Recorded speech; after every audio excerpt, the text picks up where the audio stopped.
Okay, so choosing your race and class. It's a little important because it will give you bonuses sometimes, like you'll see. So 25 range defense if you're an elf. Humans are just like, people will respect you more if you're a human because of the state of the world and everything, racism. If you play a dwarf, 25 bonus to magic defense because dwarfs can't be mages.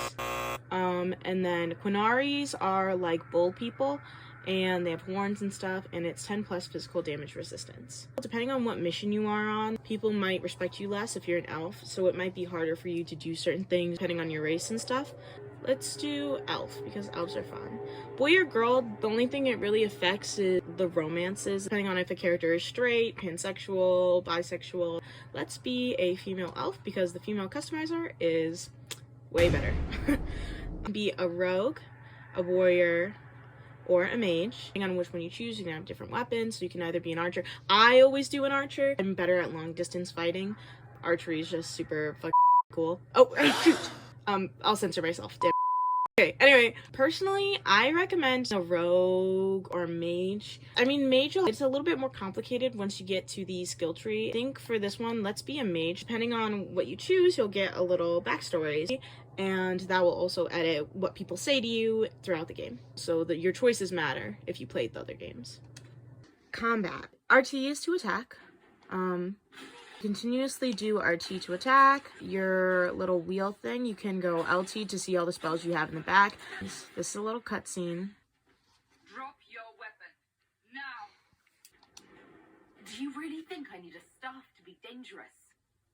So if you're a mage, you're gonna want to do stuff more long distance and not go right in front. Having an elevated area of ground is good. If you see monsters that are like ice or fire, then you're gonna want to use elemental spells that are the opposite. If you get low on health, then you click LB and your potions are right up here in the top left. That is the health bar. Go up more as you level up your character. Characters like Cassandra, depending on like if they're a warrior, will have like extra armor, which is what the gray thing is. And then you can see the little effects, like it slows them down. They can be panic, haunted, they're burning. I think it's all about using what spells you know are stronger against certain enemies. Okay, the tactical camera, nobody cares. It's not a turn-based game. The tactical hammer is like, it's really, there's no need. You can just attack. You can have up to 3 companions. And usually the setting for all the games is like to have 1 rogue, 1 warrior, and 1 mage. You can mix it up sometimes. I like to sometimes do 2 mages and then a warrior, because rogues are good and everything, but they're expendable. And even though mages usually have the lowest health, I think sometimes having 2 people that can do spells is pretty useful. Especially if you're trying to use effects and stuff. Say like if I died, change to another character and you can go and revive whoever's fallen. You can change to any of them at any time. In order to show you combat a little better, I to a previously made character. It's actually my friend Beth's character. I'm still caring for the See, the wheel's a little more filled out here. Beth is still just starting. Wait, what a loser. There's some cool spells here, like this one. I mean, this one's not leveled up. So, see, you can do critical. Why did it go this way? Like, the only one I've ever seen not immediately close that fade rift. Like, you just have to kill all the dark spawn that come out of the rifts, and then it comes in waves. And voila, you have power. Now Beth can afford to do the next main mission. By the way, I just kind of realized this setup is a little embarrassing. Like, nobody judge my setup, please. You're gonna want to pause and go to character record. And there's your little main character. And so for mages specifically, this is your skill tree. It would look different if you were like a rogue and a warrior. I'm just going to show you the different spells because I think that's the most interesting. You have 1 point to spend. So you can either spend that point like trying to make your way down. Eventually you want to get to the end of your little skill tree. Elements you have, this one's like the little special. Everyone has a speciality. Or a specialty.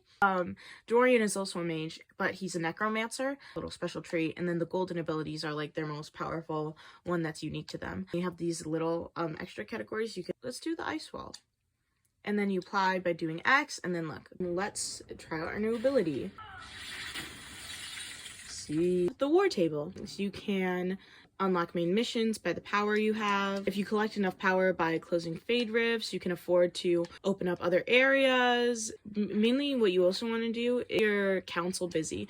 So like Josephine is your ambassador, and she usually is the best at doing these because it takes less time to do things. Your companions might have requests at the war table. You can earn money, just different items. So you have either Orlais or Ferelden. Ferelden is kind of the southern side, I guess. Fields and like farmland.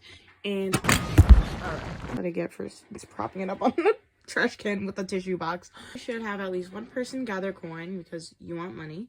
Ooh, Cullen. All right. It's the search for the hack writer. Let's put Leliana on that.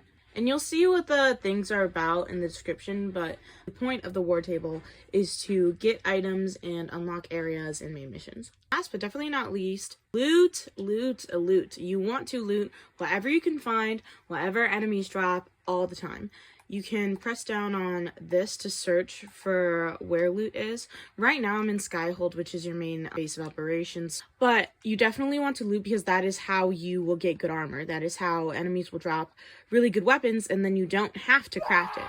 But if you, like some people, decide to make the game harder for yourself and you would like to craft things, I can show you how to do it. So you will see like whatever armor you have, you want to put in each slot, whatever you have that you can. And now you see thing is a different color now because get you more 3+ magic defense, 3+ willpower. I mean, it looks cool. It's cool to change the color. It's just like I don't really do it because you can just get cooler and different looking armor from the main missions that you do and what enemies drop. We can't make any weapons right now. I have a lot of schematics though, because this is all schematics that I already downloaded it from the previous games that I've done. I bought the DLC where you can do that. That one or this one? What do we think, audience? Oh, you're not here. I'll do this one. And then craft. You can add on these things if you want that. Is that I'm passionate about this game, I swear. I don't like crafting. It's not even like necessarily complicated. I don't really care for it because you just get through the game. You can already look cool.